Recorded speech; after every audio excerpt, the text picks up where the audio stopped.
Hello শিক্ষার্থী বন্ধুরা, পঞ্চম শ্রেণীর গণিত বিষয়ে তোমাদের স্বাগতম।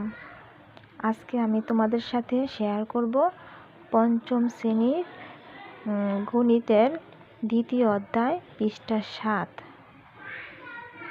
অধ্যায় হলো 2, আর অঙ্কের টপিকস হলো ভাগ। তো আমরা আজকে অঙ্ক যে কিছু সূত্র আছে, ভাগের যে কিছু জানার আছে, মানে অঙ্কটা করার আগে, সেগুলো আমরা আজকে আলোচনা করব। ভাগ অঙ্ক করার আগে আমাদের জানতে হবে ভাগ কাকে বলে, একটি ভাগের কয়টি অংশ, ভাজ্য কাকে বলে, ভাজক কাকে বলে, ভাগফল কাকে বলে, ভাগশেষ কাকে বলে। দেখো, আমি এখানে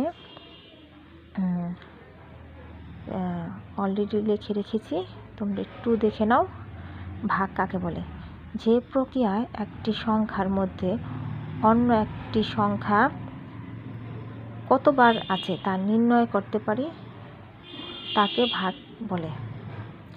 একটি ভাগের কয়টি অংশ? একটি ভাগের 4টা অংশ: ভাজ্য, ভাজক, ভাগফল, ভাগশেষ। ভাজ্য কাকে বলে? যে সংখ্যাকে ভাগ করা হয় তাকেই ভাজ্য বলে। ভাজক কাকে বলে? যে সংখ্যা দিয়ে ভাগ করা হয় তাকে ভাজক বলে। ভাগফল কাকে বলে? ভাজ্যকে ভাজক দ্বারা ভাগ করলে যে সংখ্যা পাওয়া যায় তাকে ভাগফল বলে। ভাগশেষ কাকে বলে? ভাগের পর যে সংখ্যা অবশিষ্ট থাকে তাকে ভাগশেষ বলে। দেখো, এখানে আমি একটা অঙ্কের মাধ্যমে বোঝানোর চেষ্টা করেছি।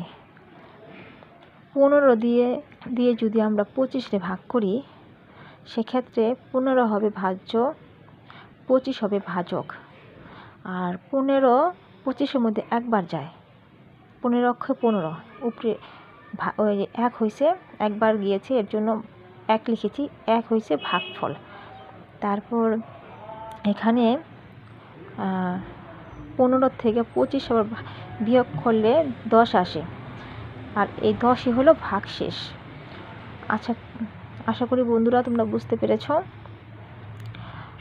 এরকম আরও ভিডিও পেতে আমার সাথে থাকো, আমার চ্যানেলেই থাকো। আশা করি তোমরা উপকৃত হবে।